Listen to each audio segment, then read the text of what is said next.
हमें कब इस बंधन से मुक्त करोगे? इस राक्षस के हम सानिध्य में रहकर हम अपवित्र हो गई हैं। हमें कौन इसे यहाँ से छुड़ा कर लेकर जाएगा? आप हमारी रक्षा कीजिए। तब भगवान ने सत्यभामा को साथ लिया और प्राग्ञ ज्योतिषपुर यानी नरकासुर के पास गए। वहां भगवान की भेंट एक दैत्य से होती है जिसका नाम था मुर। भगवान ने उसका उद्धार किया और यहीं से भगवान का नाम पड़ा था मुरारी, कृष्ण मुरारी। और तब भौमासुर के पास गए, युद्ध हुआ और भौमासुर का भी वध किया। तो 16,000 जो सो रानियां थी उन्होंने भगवान को स्वीकार किया। भगवान ने कहा कि आप जाइए अपने राजाओं के पास, अपने पतियों के पास जाइए। तब रानियों ने कहा कि हम क्या मुंह लेकर जाएंगे वहां, हमें कोई देखेगा तो क्या हमें वो पवित्र समझेंगे? इतने वर्ष तक हम किसी राक्षस के बंदी गृह में रही हैं तो क्या हमें वो अपनाएंगे? लेकिन एक भक्त को केवल वही अपना सकता है, एक अपवित्र को, अशुद्ध को केवल भगवान अपना सकते हैं, ये सांसारिक प्राणी नहीं अपना सकते। तो आप चाहे ठुकराओ चाहे अपनाओ, अब हम आपके चरणों की दासी हैं, हम आपको छोड़कर नहीं जा सकती। तब भगवान ने एक ही मंडप में उन 16,000 सो रानियों से विवाह किया, उनको केवल नाम दिया। संतान उत्पत्ति भी हुई थी, तो इसलिए 56 करोड़ यदुवंशी बने थे। और इन्हीं 56 करोड़ यदुवंशियों के से एक एक यदुवंश का 1-1 करोड़ मायरा भगवान ने भरा था। नरसी जी के घर, नरसी का बात आपने सुना होगा। नरसी जी के घर जब भगवान ने सावलिया सेठ बनकर गए, जब भात भरा तो 56 करोड़ का ही भात भरा था। 56 करोड़। और उस समय की बात है, ज्यादा से ज्यादा शादी में कितना लगा देंगे आप? 10 करोड़ लगा देंगे, 15। लेकिन 56 आज तक ना तो आपने कभी सुना होगा और ना कभी आप सुनने को आपको मिलेगा। और भगवान ने इससे ये सीख दी है कि जो मेरी राह अपना लेता है, जो मेरी तरफ चलता है, उसको मैं किसी चीज़ की कमी नहीं होने देता। बस एक बार मेरी तरफ कदम बढ़ाओ तो सही, तुम्हें माला माल कर दूँ। और नरसी जी ने ना जगत का रूप देखा, ना कभी साधु संतों का, ना किसी की अवहेलना की, ना किसी की बुराई की। भोजन मिल जाता भोजन कर लेते, ना मिलता ना सही। संतान भगवान ने दे लड़की के रूप में दी, लेकिन लड़का उन्हें नहीं दिया, बेटा नहीं दिया। तो उन्होंने कभी भगवान से शिकायत नहीं की कि तुमने मुझे बेटा नहीं दिया। वो मन में एक ही बात कहते थे कि जब जीते जी हम अपना कल्याण कर सकते हैं तो बेटे की क्या आवश्यकता। भगवान को ही उन्होंने अपना बेटा मान लिया था, एक रिश्ता बना लिया था बेटे का नरसी जी ने भगवान के साथ। और उसका परिणाम ये हुआ कि भगवान नरसी जी के बेटा ही बनकर आए और उनकी बेटी के घर उन्होंने मायरा भरा, भात भरा। ऐसी भगवान की कृपा नरसी जी पर रही। भगवान के 16,108 विवाह संपन्न हुए। भगवान 1 साल के लिए, जब उन्होंने कंस का वध किया था, तो 1 साल के लिए भगवान गुरुकुल चले गए और गुरुकुल में उनकी भेंट हुई थी सुदामा जी से। सुदामा जी बचपन से ही गरीब नहीं थे, ब्राह्मण जाति में थे। बड़े हुए, विवाह शादी हुआ, बच्चे हुए, तब जाकर गरीबी ने उनके जीवन में प्रवेश किया था। और गरीबी भी ऐसी भयंकर गरीबी थी कि उनके घर कहते थे कि हर रोज एकादशी होती थी। एकादशी में अन्न नहीं खाते। तो उनको क्या हुआ, 7 दिन, 5 दिन या 10 दिन के बाद कभी उनके घर द्वादशी मनती थी। भिक्षा मांगते, थोड़ा बहुत मिल जाता, कभी खा लेते, कभी ऐसे ही रह जाते। लेकिन कभी भगवान को शिकायत नहीं करते थे कि प्रभु देखो हमारे हर रोज हमारे घर अन्न के खाली बर्तन रखे रहते हैं, हम कभी भोजन नहीं कर पाते, भरपेट हमने भोजन आज तक नहीं खाकर देखा। लेकिन फिर भी जो तूने दिया है, जो भी दिया है, हमें वो सहज स्वीकार है, हमें कोई शिकायत नहीं है। लेकिन उनकी पत्नी भगवान से हर रोज शिकायत करती कि प्रभु कभी तो पूर्णमासी हो, अभी तो मकर संक्रांति हो कि जहाँ जगह जगह भंडारे मिले, जगह जगह हमें खाने का, हमारी उधर की जो भूख है वो शांत हो जाए। कुछ तो ऐसा कर्म कीजिए। सुदामा जी की भगवान से भेंट हुई और वही सुदामा जी भगवान को जब अलग हुए, विवाह के उपरांत सुदामा जी के जीवन में ऐसी गरीबी आई। इसका एक कारण था, एक वृद्ध महिला द्वारा श्रापित चनों को खाना, और दूसरा कारण था भगवान के हक का खाना। जो श्रापित वृद्ध महिला से उनको चने मिले थे, उन चनों का भोग। सुदामा जी भी कोई साधारण ब्राह्मण नहीं थे, वो भी दूरदर्शी थे, भविष्य के ज्ञाता थे, भविष्य को जानने वाले थे। उनको पता था कि अगर भगवान ने ये चने खा लिए तो परमपिता परमेश्वर सर्वेश्वर गरीब हो गए, और जिससे हम सब हाथ पसार कर मांगते हैं, अगर वो गरीब हो गए तो फिर कौन किससे मांगेगा। तो भगवान से उन्होंने चने छीन लिए थे और फिर खाए थे कि भगवान इनको खाने ना पाए।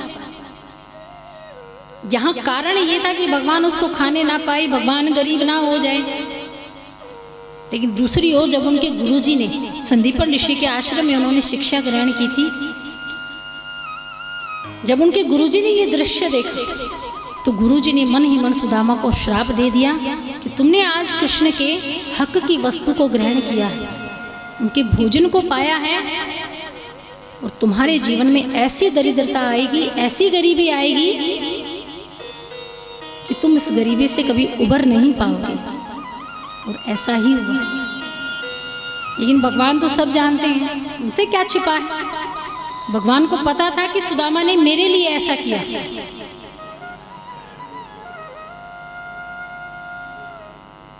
आज कृष्ण द्वारिकाधीश में बैठे बैठे विचार कर रहे हैं कि मेरा मित्र मुझसे मिलने आ जाए, बस एक बार मेरी तरफ आओ तो सही, एक बार बस मेरे सामने अपनी व्यथा प्रकट कर दे, एक बार मुझसे कह दे कि मैं तेरा मित्र हूं, मुझसे एक बार मांग कर तो देखे। मैं धन के भंडार ना दे दूं तो कहना कि मैं मित्र हूं, लेकिन एक बार कदम तो किसको बढ़ाना पड़ेगा, भक्त को बढ़ाना पड़ेगा। तो वही सुदामा जी ऐसे ब्राह्मण वेता थे, वेद शास्त्रों के वेद पाठी थे, कोई साधारण हम जैसे ब्राह्मण नहीं थे। ज्ञान में वो सर्वोपरि थे, वो हर चीज वेद शास्त्रों की हर छोटी से छोटी बात का प्रयोजन और कारण जानते थे। लेकिन वो भगवान के परम भक्त थे, भगवान के प्रिय थे, मित्र थे, सखा थे। कभी ऊंच नीच की, भगवान को ना तो किसी चीज के लिए ताना दिया, ना कभी मांगा। लेकिन आज भगवान ने मन की मंशा को पहचान लिया। सुशीला ने कहा कि मैंने सुना है तुम्हारे मित्र हैं द्वारिकाधीश, सुदामा जी की पत्नी है सुशीला जी। कहाँ है? तो फिर आप जाओ तो सही, एक बार कृष्ण से मिलकर तो आओ, कुछ मांग कर आओ, तुम अपने घर की हालत तो देखो, एक बार तो कृष्ण के सामने अपनी गरीबी के विषय में कहो। सुदामा ने कहा कि नहीं, मैंने मित्रता की है तो स्वार्थ की मित्रता नहीं की, निस्वार्थ की मित्रता की। और मैं अभी जाऊं, मिलने जाऊं और उससे जाकर कहूं कि मुझे ये वस्तु चाहिए, तो वो क्या सोचेगा कि अब तक तो मिलने की उत्कंठा उत्पन्न नहीं हुई, और आज जरूरत महसूस हुई तो मुझसे मिलने आ गया, तो मैं तो मांगने नहीं जाऊंगा। सुशीला जी ने सोचा कि ये तो पक्के ब्राह्मण हैं, ये ऐसे मांगने नहीं जाएंगे, कुछ युक्ति निकालनी पड़ेगी। कहा अच्छा ठीक है, तुम मांगने मत जाओ, मिलने तो जा सकते हो। तुम्हारा मन नहीं करता कृष्ण से मिलने का? कहा मन तो बड़ा करता है, इतने वर्ष बीत गए, कृष्ण से मिलने का बड़ा दिल करता है। कहा फिर मिलकर, लेकिन क्या खाली हाथ जाऊं? क्या लेकर जाऊंगा? इतने दिनों बाद जाऊंगा तो क्या सोचेगा कि इतने दिनों बाद आया हो, खाली हाथ आया है। सुशीला ने कहा मैं अभी इंतजाम करती हूँ। पड़ोस में गई, थोड़े से चावल लेकर आई, पोटली बनाई और दबा दी बगल में सुदामा जी के। कहा जाओ कहना तुम्हारी भाभी ने तुम्हारे लिए भेजे। आज सुदामा जी चल पड़े कृष्ण की राह में अपने सखा से मिलने। हमेशा कहा जाता है कि भक्त भगवान को याद करते हैं, उसके लिए आंसू बहाते हैं, रोते हैं, याद करते हैं, और भगवान भी अपने भक्तों की परीक्षा लेते हैं। कृष्ण को याद करके न जाने कितनों ने आंसू बहाए। उसकी भूमि पर जैसे ही कोई पैर रखता है बस अनायास ही उनकी आंखों से आंसू बहने लगते हैं। किसी ने कुछ नहीं कहा, किसी ने अपमान नहीं किया, लेकिन फिर भी वो बस उस रज को देखकर, उस धूल को देखकर जब उसमें लोटपोट होते हैं तो अपने आँख स्वतः ही स्वयं से ही जो आँखें हैं वो रोने लगती हैं। और जिसने सारा जीवन कन्हैया को समर्पित कर दिया हो और एकमात्र भक्त सुदामा जी ऐसे भगवान के हुए हैं कि हम ठाकुर जी के लिए रोते हैं, लेकिन ठाकुर जी किसके लिए रोए? सुदामा जी के लिए। आइए सुदामा और कृष्ण के बड़ा प्यारा सा सुंदर सा भाव। जब दोनों मिलते हैं, कृष्ण को एक तो राधा प्रिय थी, एक सुदामा जी प्रिय।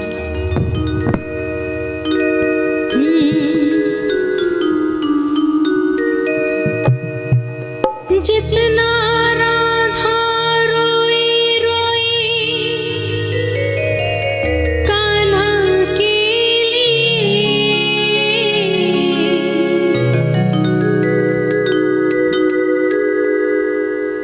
जितना राधा रोई रोई कान्हा के लिए, कन्हैया उतना रोया रोया है सुदामा के लिए। कन्हैया उतना रोया रोया है सुदामा के लिए। जितना राधा रोई रोई कान्हा के लिए, जितना राधा रोई रोई राधा के लिए, जितना राधा रोई रोई कान्हा के लिए, जितना राधा रोई रोई कान्हा के लिए, कन्हैया उतना रोया रोया है सुदामा के लिए। कन्हैया उतना रोया रोया है सुदामा के लिए। कन्हैया उतना रोया रोया है सुदामा के लिए। कन्हैया उतना रोया रोया है सुदामा के लिए।